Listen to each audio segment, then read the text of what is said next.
Hello, welcome back. So this is our next topic, shortest job first.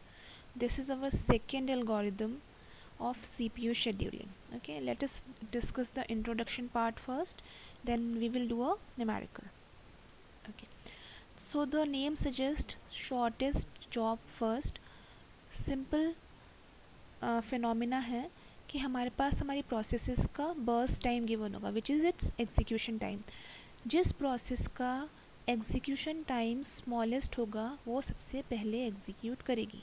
It is shortest job first where job stands for execution time. जिसका एग्जीक्यूशन टाइम कम होगा वो process पहले execute करेगी. तो इन FCFAs हमारा क्राइटेरिया था अराइवल टाइम. जो प्रोसेस पहले अराइव होती थी हम उसको पहले शेड्यूल करते थे. इन दिस केस हमारा क्राइटेरिया है बर्स्ट टाइम यानी एग्जीक्यूशन टाइम. जिसका एग्जीक्यूशन टाइम कम होगा वो पहले एग्जीक्यूट होगी. ठीक है. Now FCFS was non-preemptive, but SJF can be preemptive and non-preemptive both. तो इस पर्टिकुलर लेक्चर में हम नॉन प्रिएम्प्टिव वर्जन देखेंगे शॉर्टेस्ट जॉब फर्स्ट का. Then in next video we will understand the preemptive version of shortest job first.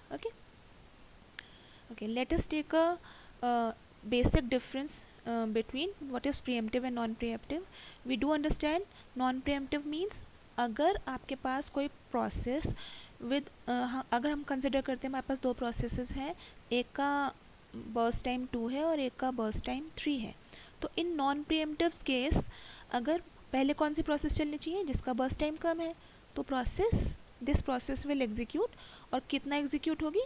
Whole 2 units. ठीक है. Non pre-emptive है तो जो प्रोसेस शेड्यूल हो जाएगी वो कम्प्लीटली एग्जीक्यूट होगी. बट अगर यही केस हम प्रिएम्प्टिव्स के थ्रू सॉल्व करेंगे तो हम कैसे सॉल्व करेंगे? हम देखेंगे हमारे पास अब क्या केस है. एक प्रोसेस 2 है, एक प्रोसेस 3 है. कौन सी शेड्यूल होनी चाहिए? प्रोसेस नंबर 2 शेड्यूल होनी चाहिए. ठीक है. प्रोसेस 2 शेड्यूल हुई और एग्जीक्यूशन स्टार्ट कर दिया, पर इन बिटवीन कोई नई प्रोसेस आई जिसका बर्स्ट टाइम क्या है? 1 है. तो अब हमारे पास कोई नई प्रोसेस आई है जिसका बर्स्ट टाइम इससे भी कम है, तो हम प्रीएम्प्ट करेंगे. इस प्रोसेस को हम प्रीएम्प्ट करेंगे, CPU से हटाएंगे और अपनी नई शॉर्टेस्ट जॉब को मौका देंगे एग्जीक्यूट होने का. This is preemptive version. तो इसको हम कल के नेक्स्ट लेक्चर में देखेंगे. Today we will discuss non preemptive version. Okay, let us take an example. This is our question. ये हमारी प्रोसेसेस के नाम है. This is arrival time, process कब अराइव हुई है. And this is burst time, the execution time जितना उसको एग्जीक्यूट होना है. ठीक है. Let us schedule. हमें पता है हम शेड्यूलिंग को कैसे परफॉर्म करते हैं, by preparing a Gantt chart. Okay, so this is our question and we are preparing a Gantt chart. ठीक है. हमारे पास प्रोसेसेस गिवन है, ये देखेंगे. सबसे पहले हम क्या चेक करते हैं? कौन सी प्रोसेस अराइव हो चुकी है. अगर वो प्रोसेस अराइव हुई है तभी हम उसको शेड्यूल करेंगे. तो we will start with process with the time 0. हम देखेंगे 0 पे कौन सी प्रोसेस अराइव हुई है. देखिए, आप देख सकते हैं प्रोसेस नंबर D 0 पे अराइव हो रही है. ठीक है. अब जो प्रोसेस अराइव हो गई है तो अपना एग्जीक्यूशन स्टार्ट करेगी. This is non preemptive version. उसको कितना एग्जीक्यूट करना है? 6 यूनिट्स. ठीक है. नॉन प्रिएम्प्टिव है तो वो पूरा 6 यूनिट एग्जीक्यूट करेगी, उसको कोई रोकेगा नहीं. ठीक है. तो वो 0 से 6 तक शेड्यूल हो गई हमारी process D. Now it is completely executed. हम टाइम नंबर 6 पे हैं. Time slot is 6. अब हम चेक करेंगे अब कौन कौन सी प्रोसेसेस अराइव हो गई हैं. तो हमारे टाइम 6 तक आप यहाँ पे वैल्यूज़ चेक करेंगे. All the processes have arrived. इस चीज़ को हम कैसे चेक करते हैं? आप इसको कंसिडर करें, दिस इज़ क्लॉक वैल्यू. तो आप क्लॉक वैल्यू 0 पे थे तो क्लॉक वैल्यू 0 पे प्रोसेस D अराइव हुई थी. आपने इसको एग्जीक्यूट कर लिया, आप क्लॉक वैल्यू 6 पे पहुंच गए. एक तरह से अगर देखें तो हम अगर 6 बजे घड़ी में पहुंच गए हैं तो 6 बजे तक 0 से 6 ओ क्लॉक तक कौन कौन सी वैल्यूज़ आ गई हैं. तो at 3 o'clock process A आया है, at 1 o'clock process B आया है, at 4 o'clock process C आया है and at 2 o'clock process E आया है. तो इसको हमने इस तरह से रीड किया कि all the processes have arrived जब इस D ने एग्जीक्यूशन ख़त्म किया. तो ये हमारे लिए आसान हो जाता है. अब हमें सिर्फ चेक करना है कि पहले जो प्रोसेस आया है हमें चेक करना है कि अब बर्स्ट टाइम के थ्रू. ठीक है. अराइवल सब अराइव हो चुके हैं तो हमारे पास सारी पॉसिबिलिटीज़ है. बस हमें चेक करना है जिसका बर्स्ट टाइम कम होगा, जिस प्रोसेस का बर्स्ट टाइम कम होगा उसको हम पहले एग्जीक्यूट करेंगे. ठीक है. तो let us check the smallest burst time. तो आप देखेंगे smallest burst time is 1. This is the smallest value. तो हम इसको शेड्यूल करते हैं. तो after process D we will schedule process A will be schedule, यानी उसका burst time value 1 will be added to the previous value. So 6 plus 1 is 7. Okay, then process A is also scheduled. Now next smallest value is 2, process number C. So it will be scheduled, value 2 increase करेंगे in the previous value, 7 plus 2 is 9, C is scheduled. Okay, next value कौन सी arrive होनी चाहिए हमारी, 1 schedule हो चुका है, we have 4 and 6. Okay, and 3 as well, sorry 6 schedule हो चुका है, 1 4 and 3, these two are remaining. तो हम नेक्स्ट वैल्यू चेक करेंगे, स्मॉलेस्ट इज ई जिसका वैल्यू 3 है, तो process E will be schedule, 9 plus 3 is 12 and last available value is 4, process B it will be schedule 4 plus 12 is 16. So this is all scheduled.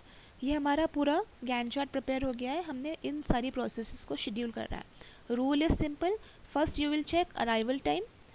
अगर process arrive हो चुकी है तो जितनी प्रोसेस उस अराइवल टाइम तक अराइव हो चुकी है उनके बर्स्ट टाइम को कंपेयर करेंगे. The smallest burst time will be scheduled accordingly. Okay okay, तो बाकी वैल्यूज़ हमें क्या करनी है, हमें कैलकुलेट करनी है. The formula remains same. First we will calculate the completion time, then we have formula turn around time is completion time minus arrival time and waiting time is turn around time minus burst time. Okay, तो completion time हम निकालना जानते हैं. completion time is हमारी direction हमेशा ये होगी, ठीक है. इस डायरेक्शन में हम लोग फर्स्ट चेक पॉइंट चेक करते हैं for the particular process. So what is the completion time for A, it is 7.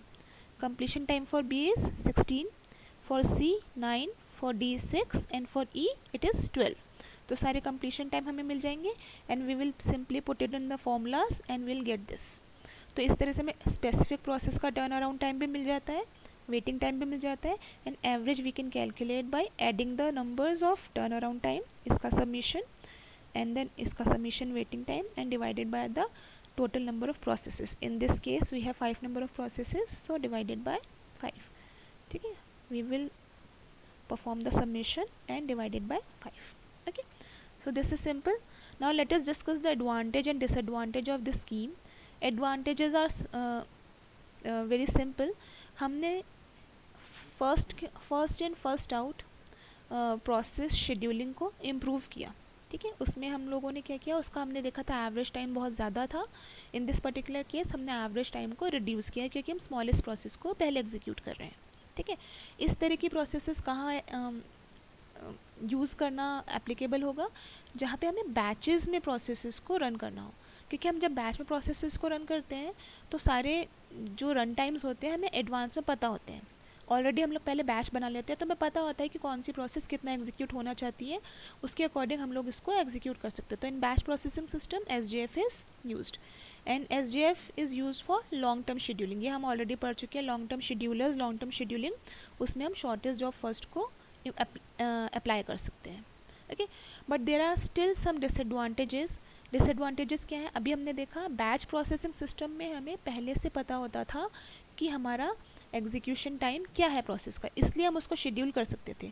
But और किसी स्ट्रक्चर में अगर बैच के अलावा हम कोई स्ट्रक्चर यूज़ कर रहे हैं तो उसमें हमें पहले से पता नहीं होता है कि हमारे प्रोसेस का बर्स्ट टाइम क्या है and which is very hard to predict.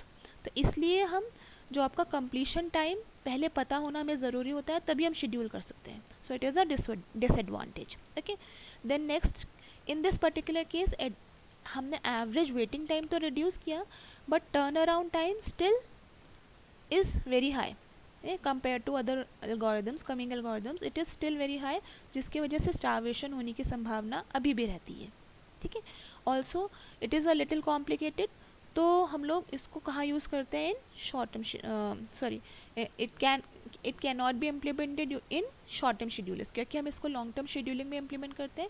So it can not be used in short term scheduling. Okay, so these are few disadvantages which will be resolved in coming algorithms. I hope ये lecture clear होगा. Please कोई doubt हो तो comment section में पूछें. Thank you.